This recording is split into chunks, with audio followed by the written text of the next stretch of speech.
Assalamualaikum warahmatullahi ta'ala wabarakatuh. Di dalam setiap agama, mereka mempunyai kitab suci sebagai panduan dan pedoman hidup. Begitu juga dengan agama Islam, Yahudi dan Kristian ini yang mempunyai kitab suci iaitu Al-Quran bagi agama Islam, Taurat bagi Yahudi dan Injil bagi Kristian. Menurut Al-Quran surah Ali Imran ayat 3, maksudnya, Dia menurunkan kepadamu wahai Muhammad kitab suci Al-Quran dengan mengandungi kebenaran yang mengesahkan isi kitab-kitab suci yang telah diturunkan dahulu daripadanya, dan Ia juga menurunkan kitab-kitab Taurat dan Injil.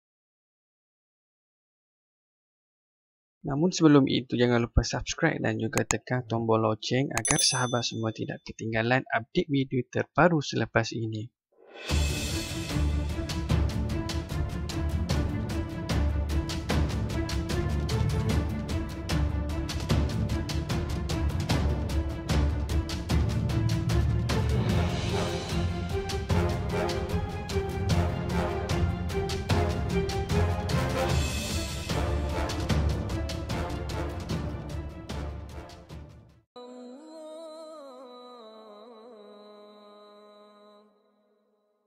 Taurat dan Injil. Namun begitu, orang Islam percaya bahawa kitab-kitab lain selain daripada Al-Quran telah diubah suai mengikut kehendak pihak tertentu berdasarkan surah Al-Maidah ayat ke-13. Maksudnya, dengan sebab mereka mencabuli perjanjian setia mereka, kami laknatkan mereka dan kami jadikan hati mereka keras membatu, tidak mahu menerima kebenaran. Mereka sentiasa merubah kalimah-kalimah yang ada dalam kitab Taurat dengan memutarkannya dari tempat-tempatnya, dan mereka melupakan meninggalkan sebahagian dari apa yang diperingatkan kepada mereka dengannya. Dan engkau wahai Muhammad sentiasa dapat melihat perbuatan khianat yang mereka lakukan, kecuali sedikit dari mereka yang tidak berlaku khianat. Oleh itu, maafkanlah mereka jika mereka bersedia bertaubat, dan janganlah hiraukan kerana sesungguhnya Allah suka kepada orang-orang yang berusaha supaya baik amalannya. Secara ringkasnya, Al-Quran diturunkan kepada Nabi Muhammad SAW untuk disampaikan kepada setiap penganut agamanya. Al-Quran merupakan mukjizat terbesar bagi Nabi Muhammad SAW.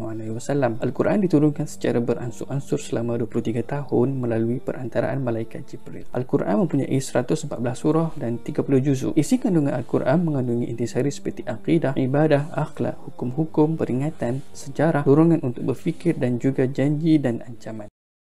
أعوذ بالله من الشيطان الرجيم بسم الله الرحمن الرحيم إن الذين قالوا ربنا الله ثم استقاموا تتنزل عليهم الملائكة ألا تخافوا تتنزل عليهم الملائكة ألا تخافوا ولا تحزنوا وأبشروا بالجنة التي كنتم توعدون. Kitab Taurat merupakan kitab suci bagi agama Yahudi yang diturunkan kepada Nabi Musa AS. Kitab Taurat ditulis dalam bahasa Ibrani, Hebrew, dan merupakan 5 kitab pertama di dalam Injil bagi agama Kristian. 5 kitab ini disebut Pentateuch, iaitu 5 wadah atau 5 gulungan di dalam bahasa Yunani. Kelima-lima kitab Taurat ini adalah kitab Kejadian, kitab Keluaran, kitab Imamat, kitab Bilangan, dan kitab Ulangan.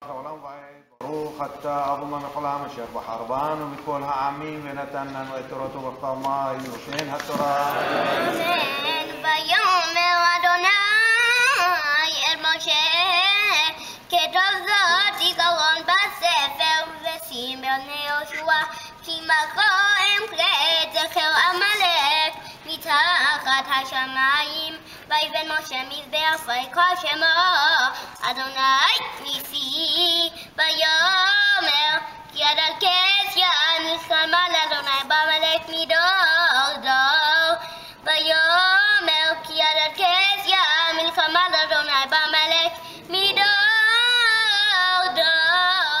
Kitab Bible merupakan kitab suci bagi agama Kristian. Kitab Bible dipercayai mempunyai 2 bahagian utama, iaitu Old Testament, Perjanjian Lama, dan New Testament, Perjanjian Baru. Perjanjian Lama merupakan bahagian kitab Taurat bagi penganut agama Yahudi. Manakala Perjanjian Baru pula terdiri daripada Gospel, kitab para rasul, surat-surat tulisan Paul, dan kitab Wahyu. Penganut Kristen Roman Catholic mengimani bahawa Bible terdiri daripada 73 buah semuanya, 46 buah buku Old Testament dan 27 buah dalam New Testament. Menurut penganut Kristen Protestan, Bible merupakan himpunan 66 buah buku, iaitu 39 buah buku daripada dalam Old Testament sementara 27 buah buku dalam New Testament. Dan bagi pendapat Orthodox meyakini bahawa Old Testament terdiri daripada 53 buah buku di mana 39 buah buku yang diimani oleh Katolik, manakala 14 adalah Apokrifa buah buku dan 27 buah buku dalam New Testament. Shalom, damai di hati. Saya Ayuri Eklesia Kambali, umur 9 tahun, jemaat Gemi Malino Tumaluntung, siap mengikuti lomba membaca ayat Alkitab anak sekolah minggu wilayah Minawerot, Efesus 6 ayat 1-20. Taat dan kasih. Hai anak-anak, taatilah orang tuamu di dalam Tuhan, karena haruslah demikian. Hormatilah ayahmu dan ibumu, ini adalah suatu perintah yang penting, seperti yang nyata dari janji ini. Supaya kamu berbahagia dan panjang umurmu di bumi, dan kamu, bapak-bapak, janganlah bangkitkan amarah di dalam hati anak-anakmu, tetapi didiklah mereka di dalam ajaran dan nasihat Tuhan. Hai hamba-hamba, taatilah Tuhanmu yang di dunia, jangan takut dan gentar, dan dengan tulus hati, sama seperti kamu taat kepada Kristus.